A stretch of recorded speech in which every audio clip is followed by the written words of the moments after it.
Besides the Patriots absolutely dominating the New York Jets start to finish, a great storyline from the night was Sam Darnold saying he was seeing ghosts out there. I'm Sierra Goodwill here with Mike Petraglia and Evan Lazar. Guys, it really was just suffocating defense once again for the Patriots. And Sam Darnold, mic'd up on Monday Night Football, let everyone know that the boogeyman might be real. Halloween came early for Sam Darnold, right? It did, and I love the way the Patriots, different layers of their defense are playing all as one unit.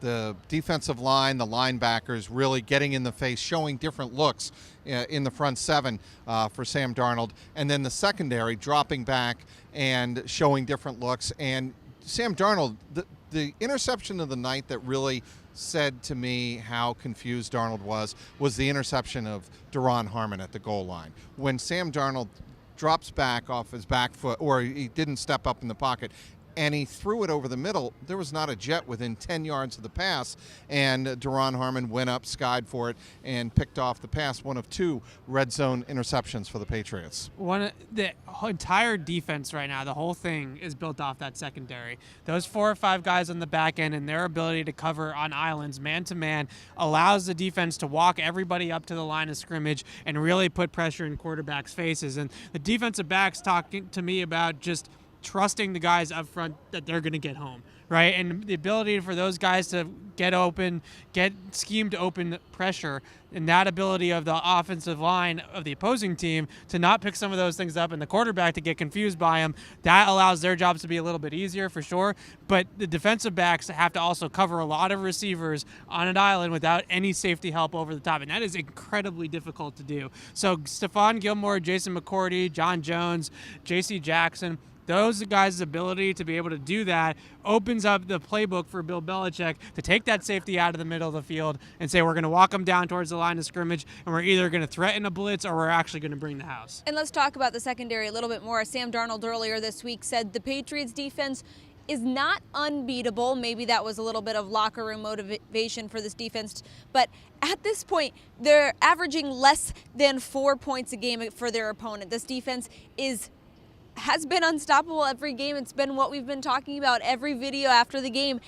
Are they able to be stopped? Well, I think the one thing you have to do against this Patriots defense is you have to line up, play physical, smash mouth, and run the ball. If you don't do that against this Patriots defense and at least show them for, I don't know, the first quarter, the first half of the game, that you're willing to be physical with them, you have no chance. And that, to me, is, as much as, Evan, you talk about the secondary being great, and it's been exceptional in terms of its ability to disguise. Devin McCourty and Bill Belichick both talked about that after the win here against the Jets.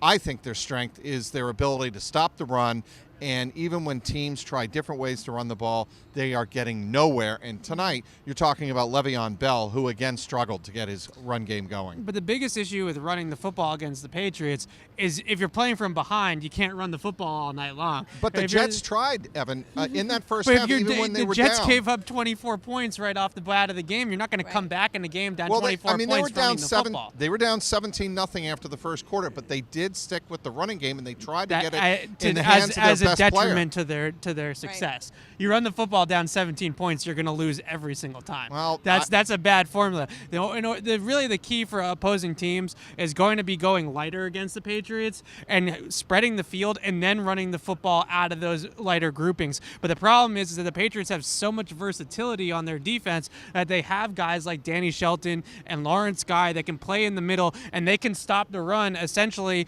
with 5 or 6 defensive backs on the field. And that ability, then what do you do at that point? I really think that the only way that you're going to beat this Patriots defense this season is if your skill players just outplay their secondary. And that's a really big ask for a lot of skill players.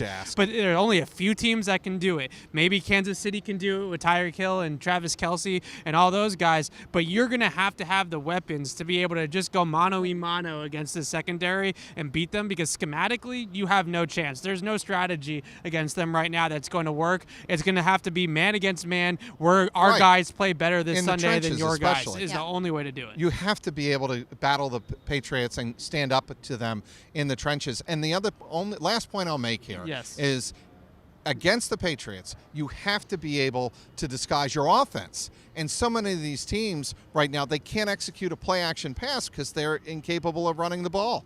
This Patriots post-game press pass report is brought to you by Keeps. If you're ready to take action and prevent hair loss, go to keeps.com/garden. Get your first treatment for free. That is KEEPS.com/garden. For all the rest of our Patriots content, head to our website at clnsmedia.com and subscribe to our YouTube channel at CLNS Media.